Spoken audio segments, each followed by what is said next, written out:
반갑습니다. 6월 26일 목요일입니다. 오늘 저에게 주신 하나님 말씀은 구약성경 시편 80편 1절부터 19절까지 말씀입니다. 시편 80편 1절에서 19절까지 말씀을 읽어드리겠습니다. 요셉을 양 떼같이 인도하시는 이스라엘의 목자여 귀를 기울이소서. 그룹 사이에 좌정하신 이여 빛을 비추소서. 에브라임과 베냐민과 므낫세 앞에서 주의 능력을 나타내사 우리를 구원하러 오소서. 하나님이여 우리를 돌이키시고 주의 얼굴빛을 비추사 우리가 구원을 얻게 하소서. 만군의 하나님 여호와여 주의 백성의 기도에 대하여 어느 때까지 노하시리까. 주께서 그들에게 눈물의 양식을 먹이시며 많은 눈물을 마시게 하셨나이다. 우리를 우리 이웃에게 다툼거리가 되게 하시니 우리 원수들이 서로 비웃나이다. 만군의 하나님이여 우리를 회복하여 주시고 주의 얼굴의 광채를 비추사 우리가 구원을 얻게 하소서. 주께서 한 포도나무를 애굽에서 가져다가 민족들을 쫓아내시고 그것을 심으셨나이다.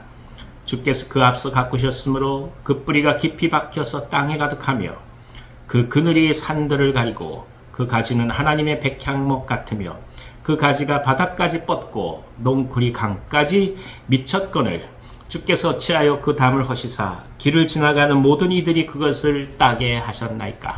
숲속의 멧돼지들이 상해하며 들짐승들이 먹나이다. 만군의 하나님이여 구하옵나니 돌아오소서.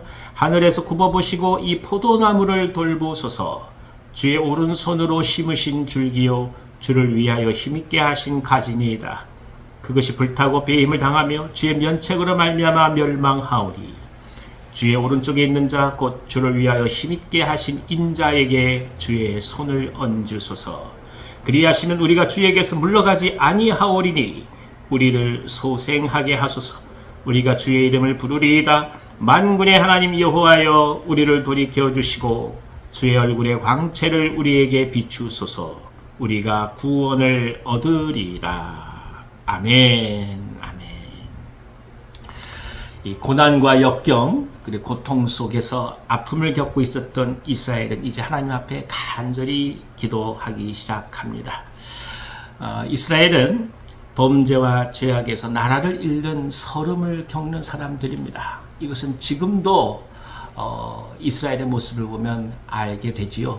주위의 수많은 나라들 가운데서 살고자 애쓸 수밖에 없는 현실이, 그리고 지난 2000년 동안의 역사 속에서 나라를 잃고 그저 떠돌이 삶을 살았다는 그 삶의 역사가 오늘 저희 가운데 이스라엘이 어떤 사람들인지를 또 한번 알게 한 것 아니겠습니까?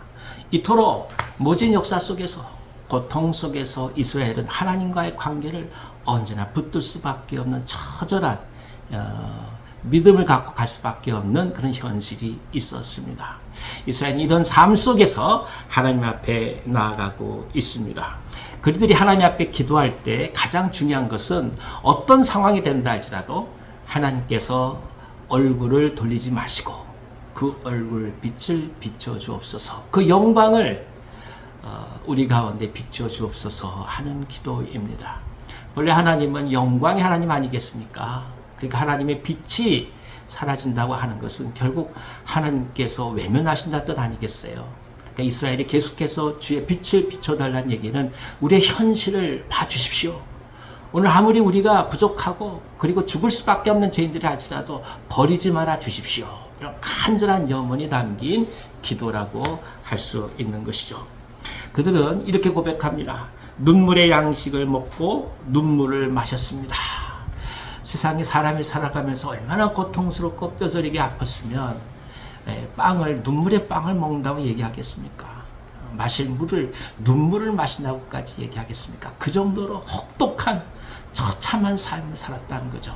하나님을 떠난 자들의 아픔을 뼛속 깊이 느낄 수밖에 없는 그런 현실 속에 있었다는 것입니다. 그런 가운데서 다시금 하나님을 찾고 하나님을 발견하며 하나님을 구하고 있습니다. 그 기도하는 제목이 바로 이제 포도나무의 비유를 통해서 하나님의 임재를 초대하고 있는 것입니다. 대략적으로 세 가지 내용으로 구별돼요. 첫 번째는 하나님께서 포도나무를 가져다가 심으셨다라는 겁니다. 그러니까 포도나무 스스로가 이 땅에 와서 심겨진 게 아니죠. 하나님의 의지에 의하여 하나님께서 더욱더 풍성한 곳에 옮겨다 심으셨다. 그러니까 우리가 우리 된 것이, 애당초 이스라엘 된 것이 하나님의 전적인 은혜였지 우리 스스로가 얻어서 노력해서 쟁취한 것이 아니다 라는 고백인 것입니다.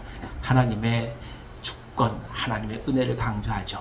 자, 이렇게 포도나무를 심었더니 두 번째는 뿌리가 아주 깊게 그리고 넓게 나서 땅 가운데 가득 박혀서, 그리고 그 풍성함이 넘쳐서 많은 이제 열매를 맺을 정도의 은혜를 입게 되었다라는 것입니다.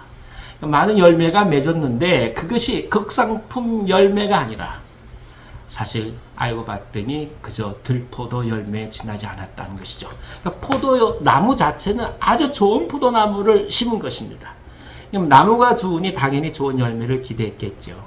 그런데 예상과는 달리 그저 버려질 수밖에 없는, 쓸모가 없는 열매를 맺게 되니까 이 포도나무를 옮겨다 심은 주인은 담을 다 허물어버리고 아무나 이 열매를 따가게 하고, 심지어 짐승들까지 와서 다 이 포도나무 밭을 다 뒤집어 놓는 그런 어려움 가운데 처하게 내버려 두셨다라는 고백입니다.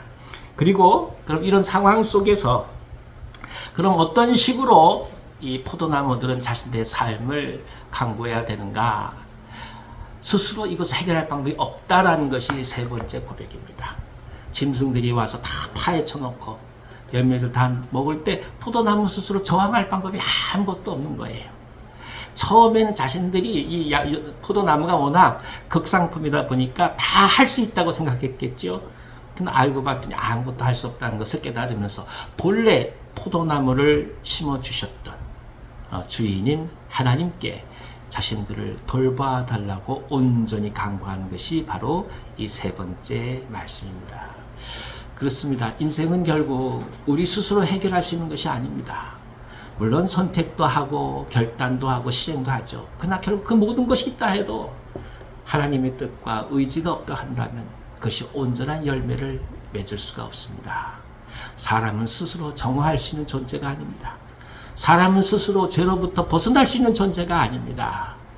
오직 하나님께서 오셔야, 그리스도의 은혜가 있어야, 그리스도의 보혈이 우리 가운데 넘쳐 흘러야 비로소 온전한 하나님의 사람들로 변모되는 것 아니겠습니까? 또 아마 하나님의 은혜를 간구하며 갑니다. 우리가 살면서 어려움 겪을 수도 있죠. 실수할 때도 많습니다. 잘못된 선택으로 우리 자신의 욕심 때문에 상상할 수 없는 결과를 초래할 때도 많습니다. 그러나 그 모든 것들 속에서 진정 우리가 회복할 수 있는 길은 우리 스스로의 힘에 달려있지 않습니다. 하나님께서 다시금 오셔야 합니다. 하나님께서 다시 그 얼굴빛을 비춰주셔야 합니다. 이 말씀을 붙들고 담대히 승리하며 나아가는 은혜가 오늘 하루 가운데 가득하기를 기원합니다. 주님, 저희들에게 당신의 얼굴을 보여주십시오. 주님, 저희들에게 당신의 그 영광의 빛을 비춰주십시오. 저희들을 외면하지 말아 주십시오. 당신의 은혜로 다시금 이끌어가 주셔서 극상품 열매를 맺을 수 있도록 주께서 지켜주시고 보호하여 주시옵소서. 이것이 오늘 저희들의 기도 제목 되기를 간절히 기원합니다. 기도하겠습니다. 하나님 아버지, 하나님의 은혜를 간구할 수밖에 없습니다. 하나님께서 가장 좋은 포도 열매가 나무가 되게 하여 주셔서 저희들을 심으셨지만 때로 저희들이 부족하고 연약해서 하나님이 원하시는 열매를 맺지 못할 때가 얼마나 많은지요. 그럴 때마다 다시금 하나님의 은혜를 구하며 나아갑니다. 하오니 주님 역사해 주셔서 당신의 은혜를 지켜주시고 당신의 영으로 보호하여 주셔서 들포도 열매가 다 사라지게 하시고 오직 극상품 포도 열매가 저희들의 모든 삶의 영역에서 드러날 수 있도록 인도하여 주옵소서. 저희들의 능력이 아닌 하나님의 은혜에 의지하여 맡기며 나아갑니다. 저희들의 모든 삶을 그렇게 지켜주시옵소서. 생업을 그렇게 지켜주시고 가정을 그렇게 지켜주시고 이 나라 이 민족을 그렇게 지켜주시옵소서.